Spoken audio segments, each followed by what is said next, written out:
Hola, antes de comenzar el episodio me gustaría recordarte que he publicado 3 libros. El primero se llama Computación y Programación Funcional, que fue publicado en 2021 y es un libro que trata la programación funcional desde un punto de vista teórico y práctico.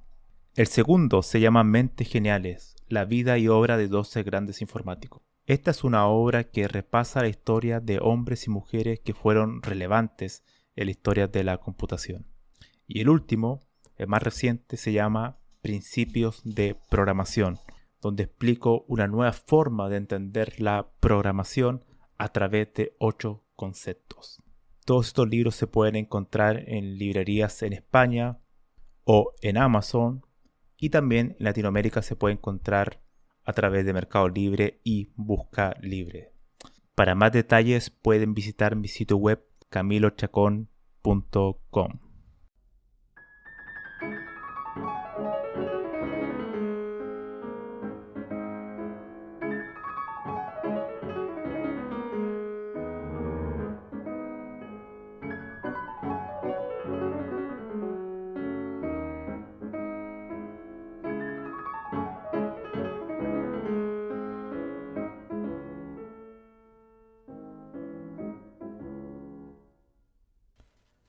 Hola, mi nombre es Camilo Chacón y hoy vamos a tratar un tema que espero les sea interesante. Son sobre 2 cuestiones. Una es el tema de la verificación formal de software y la segunda va a tratar sobre una pregunta que es la siguiente. ¿La programación es un arte o puede ser visto como un arte? Bueno, eso es lo que vamos a tratar hoy día. Así que comencemos. Bueno, la verificación formal de software es una idea bastante antigua que lo que busca es tratar de crear software lo más exacto posible. ¿Qué quiere decir esto? Que esté libre de errores y que tener algún método que pueda verificar que un algoritmo no sufra ningún bug de este tipo de errores, ¿no? Ha habido en estas últimas décadas una enorme cantidad de herramientas que proveen eso, específicamente para lenguajes de estilo imperativo. Realmente todo lo que es la verificación formal tiende a ser enfocada primero al paradigma imperativo. ¿Por qué? Porque una que es el paradigma más popular y dos porque el que más lo necesita, ya que tiene cuestiones como, no sé, estado mutable, eh, orden en la secuencia. Tiene una secuencia de ejecuciones que genera muchos problemas cuando estamos en entornos concurrentes, paralelismo, todo ese tipo de cosas, ¿no? Entonces requiere algún tipo de verificación formal. Ahora bien, ha habido siempre una lucha, una disputa en si la verificación formal realmente ayuda al desarrollo de software. Hoy en día, en la mayoría de las empresas, los que nos dedicamos a la programación sabemos que la verificación formal es prácticamente inexistente. Verificación formal es una forma de especificar casi matemáticamente de que tu algoritmo no va a sufrir ningún tipo de error. Para esto hay herramientas, ¿no?, que se pueden acoplar a un lenguaje de programación y te permite hacer este tipo de cuestiones, ¿no? Y la otra alternativa, que es la que ha socavado, por así decirlo, a la verificación formal, es la de testing, ¿no? Las pruebas. Que básicamente yo creo que un software creo prueba o hago las pruebas previamente. Si ocupo una cuestión como TDD, voy haciendo prueba y error, ¿no? Entonces hago después el software pasa por un set de pruebas, distintos escenarios y comprueba si está bien. Si hay algún error, vuelvo atrás, el programador lo corrige y después se vuelve a probar todo el sistema, ¿no? Todo el set de pruebas. En cambio, la verificación formal no ocupa ese estilo, ese comportamiento, o no sigue por así decirlo, esa metodología. La verificación formal es una forma de comprobar que un algoritmo no tenga errores por ningún motivo, independiente de los inputs que tenga, no va a ocurrir ningún tipo de error, ¿no? Uno de los grandes defensores de la verificación formal fue Dijkstra, ¿no? Dijkstra, un, uno de los grandes científicos de la computación del siglo pasado y uno de los pioneros, ¿no? Creador del algoritmo que lleva su nombre, ¿no? El shortcut, ¿no? El camino más corto en un grafo, ¿no? El Dijkstra algoritmo. Y, y claro, él veía la computación eh, casi prácticamente algo matemático, ¿no? Una forma aplicada de ver la matemática. Entonces, claro, era claro que él iba a ver la verificación formal como algo decisivo, ¿no? Que tenía que ese ser el camino a seguir en la industria del software. Ese camino se ha visto hoy en día eh, ya muy debilitado y generalmente se ocupa solamente en entornos muy específicos. Generalmente la verificación formal se tiende a usar hoy en día en, en empresas donde, particularmente en algoritmos, en una pieza de software, un, un componente muy particular dentro de todo un sistema de software,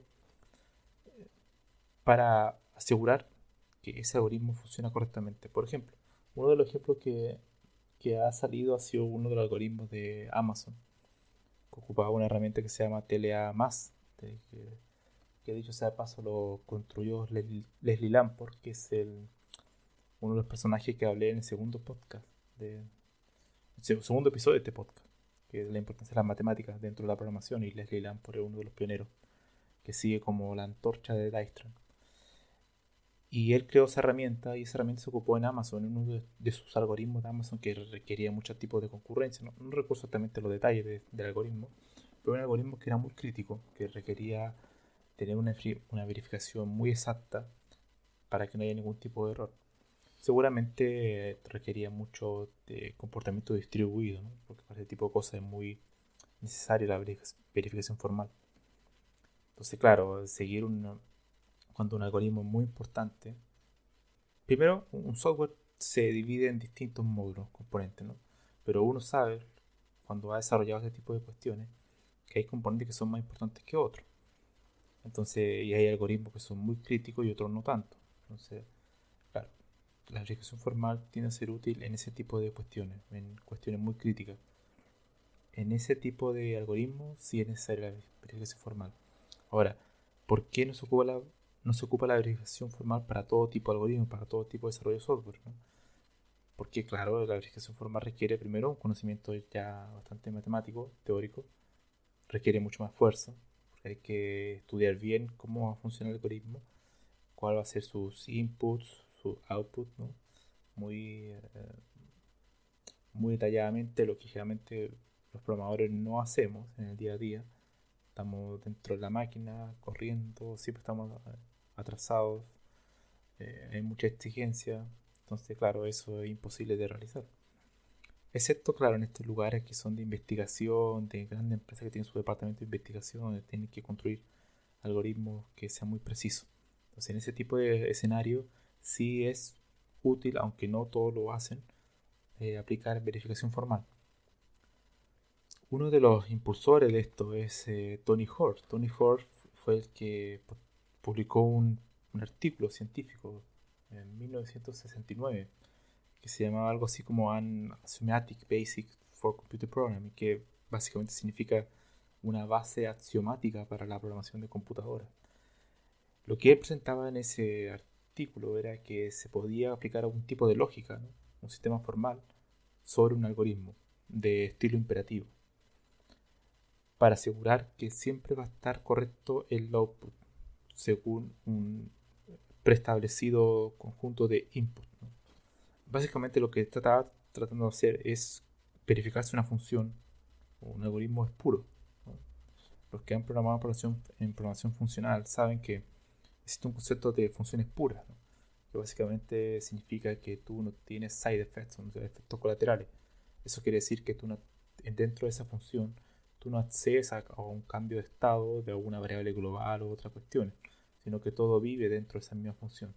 Entonces, claro, es muy fácil hacer pruebas, por ejemplo, ya que no hay una relación interna que una función llame a otra función y cambie el estado de una variable global que puede afectar otra cuestión por otro lado, ¿no? Entonces, no, todo se está atomizado, por así decirlo, dentro de esa función. Entonces, es un componente individual. No hay cambio de estado globales. Entonces, lo que trataba de hacer era esto, ¿no? Verificar Y no tan solo eso, sino que hay ese tipo de comportamiento de evitar estados globales, de modificación de estados globales, sino que también verificar el output, ¿no? La salida, que sea correcta.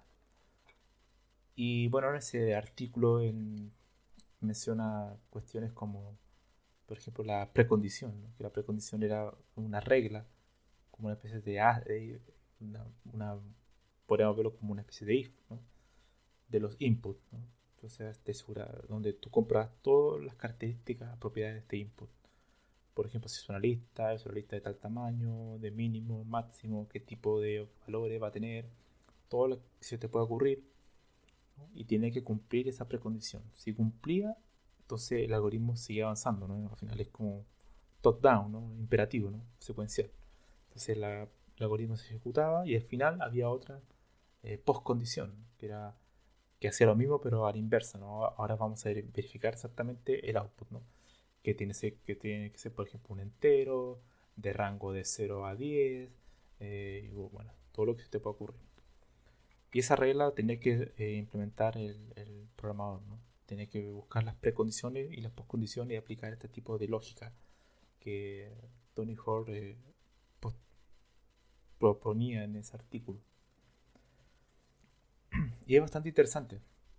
Dicho sea de paso, yo escribí un breve artículo que está en mi sitio web, que camilochacon.com, donde hablo que se llama computación, dos enfoques para desarrollar software, donde yo presento un poco cómo es la sintaxis de este sistema formal propuesto por Tony Hoare y la propuesta de los que estaban en contra de esto, de que la verificación formal era prácticamente inútil aplicarla en la industria.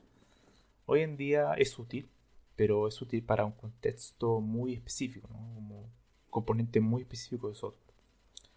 Llevarlo a la industria masiva, uno podría pensar que sería ideal, ¿no? Evitaría mucha cantidad de bugs, todo este tipo de errores, impredecibles en algunos casos. Pero el costo de tiempo es enorme y también la expertise tiene que ser mayor. Entonces, esas son las tipos de cuestiones que evitan que se ocupen, ¿no? Han evolucionado bastante este tipo de herramientas desde el artículo que propuso Tony Hoare en su paper del 69. En, Hoy en día, dicho tipos que se pueden ver como lenguajes de programación, ¿no? Que aplican este tipo de verificación formal. Uno es el que había mencionado, que creó Leslie Lamport, que se llama TLA+, o TLL Plus, que es una herramienta muy interesante para hacer verificación formal, que de hecho Lamport publicó un libro donde explica cómo funciona esta herramienta y de hecho hasta el día de hoy es bastante activo. Yo estoy suscrito al foro, al correo, en la lista de correo, y veo que están muy activos, están haciendo siempre actualizaciones del sistema. Generalmente TDA más se ocupa antes de la implementación sobre un lenguaje de programación real, por así decirlo.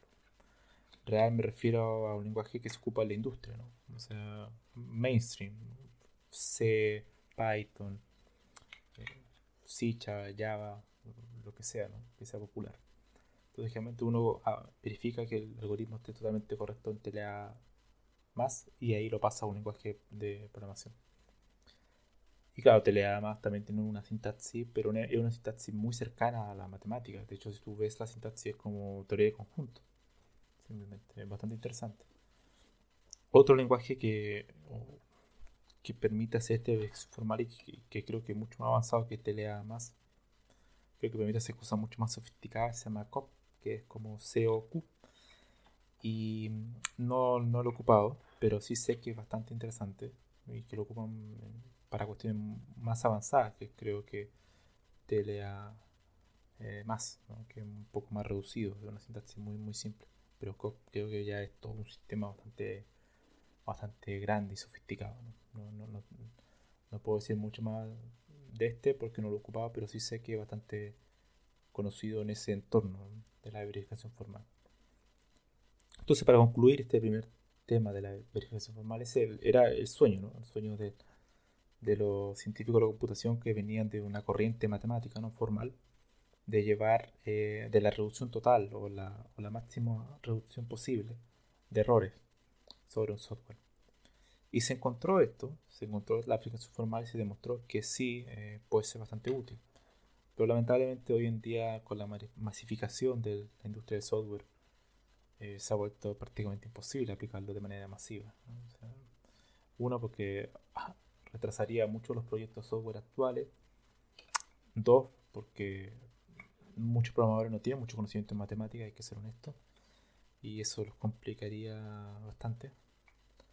Por tanto, se ha llegado a la conclusión que hoy en día solamente se ocupa cuando se requiere, en casos muy particulares donde uno requiere un algoritmo, una función, pues podemos verlo como una función en particular, eh, que es muy crítica en tu sistema, que no puede fallar, ¿no?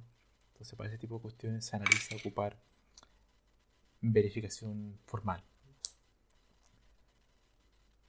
Ahora pasemos a la segunda parte de este podcast, ¿no? Que también está en cierta medida relacionado, que es, nace de la pregunta, una pregunta también bastante ya antigua, que es el tema de la programación como un arte. Hoy en día generalmente ya no se dice mucho yo, no sé, soy un artista cuando estoy programando. Generalmente ese concepto, la palabra arte, ha evolucionado a algo como a este artesano, ¿no? No recuerdo cómo se llama la palabra en inglés, craftsman, no sé, algo así. Eh, que es como el artesano, ¿no? Esa persona que está ahí martillando con algo, puliendo algo de a poquito, todo es pro y error, porque claro, cuando uno programa sabe que hay muchos pro y error, muchas cuestiones que se van mejorando con el tiempo, entonces claro, es casi un trabajo artesanal, ¿no? Y bueno, uno de los impulsores de este término es, volviendo al tema del arte como programación, es Donald Knuth. Donald Knuth, por si alguien no lo conoce, es uno de los grandes científicos de la computación. Eh, Probablemente uno de los más grandes que han existido. De hecho, todavía está vivo todavía. Y él fue además la persona que escribió la obra magna de la computación. O sea, probablemente debe ser entre los, si no es el mejor, el más profundo, debe estar entre los tres mejores libros de la computación de todos los tiempos. O sea, desde la década de los 40, 50, cuando empezó la computación del siglo pasado, eh, debe ser el libro que, de hecho, hasta el día de hoy ya son 4 tomos. Creo que, bueno, son 4 tomos y algunos facsímiles más, pero son los 4 tomos base, que son más de 3000 páginas, que se llama, de hecho, con ese nombre, de The Art of Computer Programming, ¿no? El arte de la programación computacional. Fue escrito, creo que empezó a escribir en la década de los 60, 70, y la ha llevado hasta el día de hoy. Está escribiendo, creo que el tomo 5. No sé si lo alcanzará a publicar. Y en esos tomos, él usa la palabra arte de la programación. Que dicho sea de paso, él escribió un artículo que voy a buscar el nombre, creo que lo tengo por aquí, en 1974, Computer Programming as an Art, programación computacional como un arte. Y lo que trata en este artículo es que él viene a defender el uso de la palabra arte dentro de la programación. Ahora, él, en la conclusión de ese artículo, y creo que eso es lo que podríamos analizar para ver si tiene sentido ocupar la palabra arte eh, como, si la actividad de la programación puede ser catalogada como arte. Él dice lo siguiente, abro comillas. En resumen, nosotros vemos la programación computacional es un arte, porque aplica conocimiento acumulado del mundo, porque requiere habilidad y, e ingenio, y especialmente porque produce objetos hermosos, ¿no? Agradables. Bueno, aquí obviamente yo me leí este artículo completo y él lo que explica es la visión que tiene de la palabra arte. Probablemente es distinta a la que yo considero que es arte, ¿no? Él ve la palabra arte como una cuestión, y lo que defiende en ese artículo es que la palabra arte y ciencia están bastante entrelazadas, bastante unidas, más de lo que la gente cree. Entonces, claro, entonces ahí empieza él a justificar eso, de que es una búsqueda a la formalidad y el arte permite aquello, permite una cierta conexión con la ciencia, que la ciencia tiende a ser algo exacto, formal, metodológico, pero el arte no está tan alejado de eso como la gente pensaría, ¿no? Entonces, claro, él dice en esta frase que mencioné anteriormente, que era porque aplica conocimiento acumulado del mundo, ¿no? Eso es algo que también puede verse al conocimiento científico, sin duda, porque requiere habilidad e ingenio. Bueno, esta es también, un científico también, la ciencia también es eso, habilidad e ingenio, y que produce objetos hermosos. Aquí cuando dice objetos hermosos, objetos bellos, como tú quieras, es lo que está haciendo es una concepción estética, filosófica de algo, ¿no? O sea, cuando tú puedes decir, por ejemplo, una ecuación es hermosa, ¿no? Estéticamente, o sea, estás tratando un tema filosófico, ¿no? Si puede darse ese atributo, ¿no? Un adjetivo a un objeto abstracto. Quizá esa es la más cercana a lo que es el arte, ¿no? De categorizar algo abstracto, que vendría siendo en este caso la programación, que son algoritmos. Hermoso. Pero para mí el arte es distinto a lo que él ve, porque él lo está usando como casi un sinónimo de ciencia. Y yo creo que esa cuestión, que dicho sea de paso, entre paréntesis, yo que leí un poco los libros de el libro, esta obra magna del arte de la programación computacional, que son 4 tomos, es un ejemplo total de la formalidad en la computación. O sea, ese libro no hay nada de no sé, espontáneo o algo de prueba y error. No, no, eso es matemática pura. O sea, es la exactitud misma. Ese libro es enorme. O sea, hay unas demostraciones matemáticas espectaculares. Y es la idea cumbre de ver de ver la programación como algo matemático totalmente. Entonces, claro, queda demostrado que con su libro, para él el arte es ciencia, o sea, es casi matemática, ¿no? Ahora, para mí, arte, ¿qué es el arte? Es básicamente una concepción que yo creo es algo que tiene que ver mucho más con la creatividad, es decir, con la forma espontánea de hacer cuestiones, ¿no? Donde no existe una metodología tan exacta como un sistema formal que hay que seguir paso a paso, sino que es algo que eh, puede nacer de manera también de mucho prueba y error y de inspiración y todo ese tipo de cuestiones, ¿no? Que no tienden a ser algo tan cercano o sinónimo a la matemática, ¿no? Yo no veo el arte algo así, o sea, un músico, un pintor, lo que hace no es seguir una estructura axiomática de lo que va a hacer, ¿no? Tiene probablemente ciertos patrones en su estilo, de la forma de que pinta o que toca un instrumento musical, ¿no? Pero, pero no es algo exacto, ¿no? Hay mucha de espontaneidad, ¿no? Algo que nace en el momento, que claro, es producto de una enorme cantidad de práctica previa, pero no tiende a ser algo que tú lo puedas asociar a algo exacto, algo formal. Así que yo creo que ahí no es la mejor palabra que se puede ocupar para la programación. Para mí la programación no es un arte.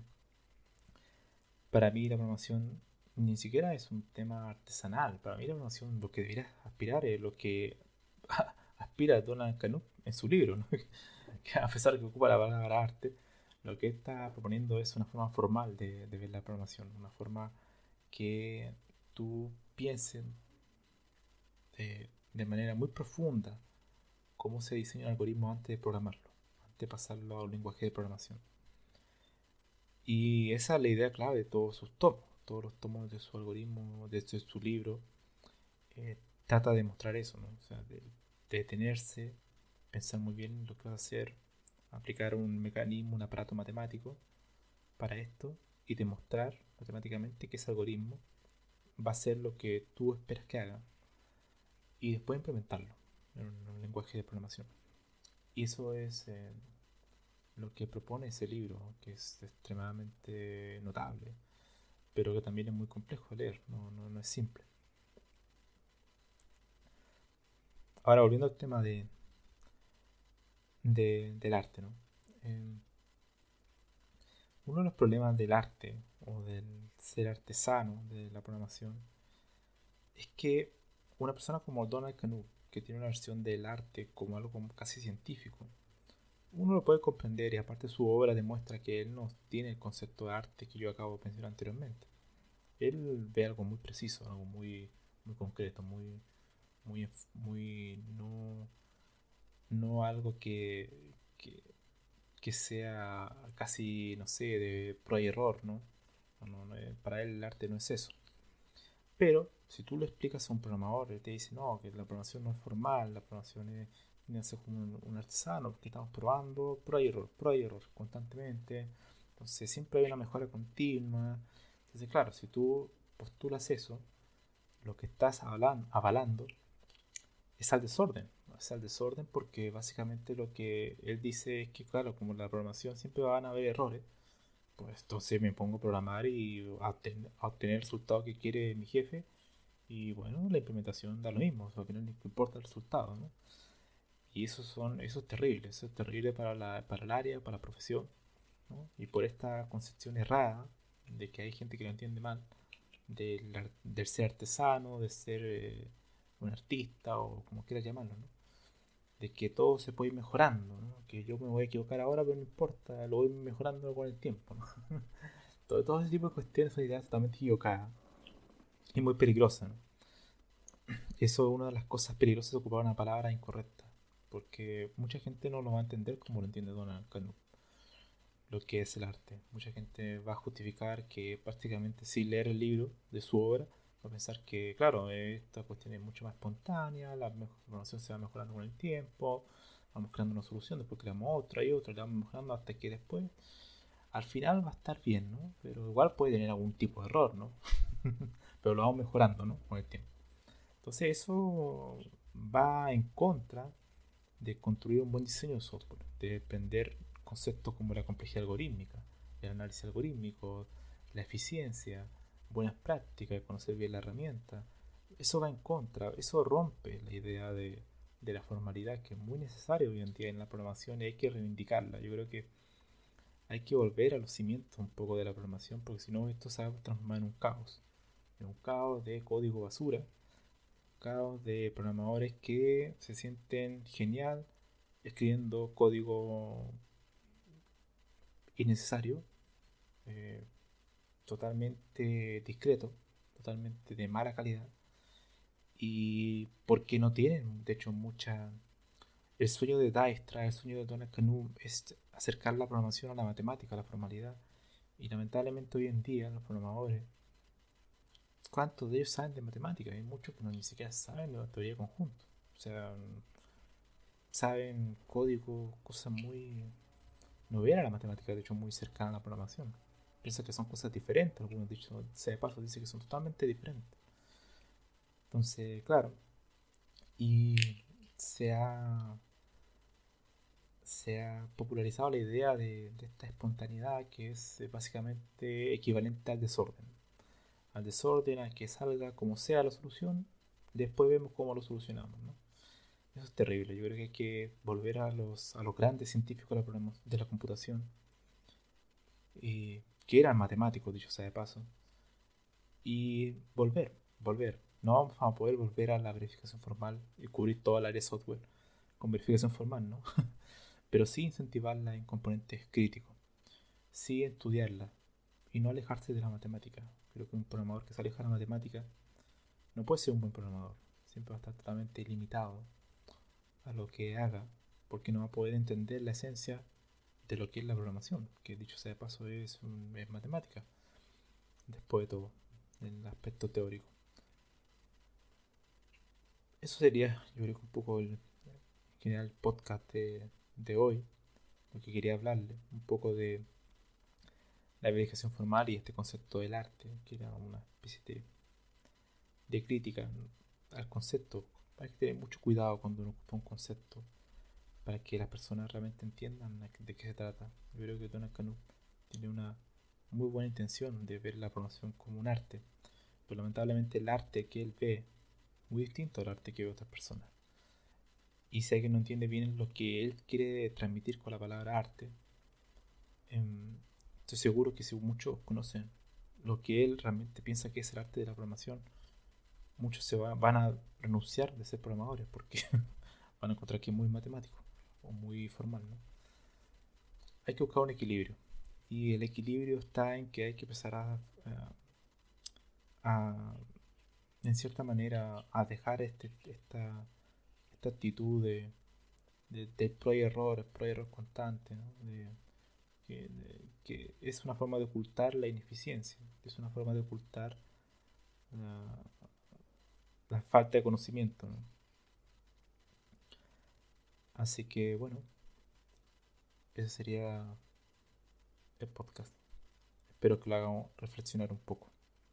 Nos vemos.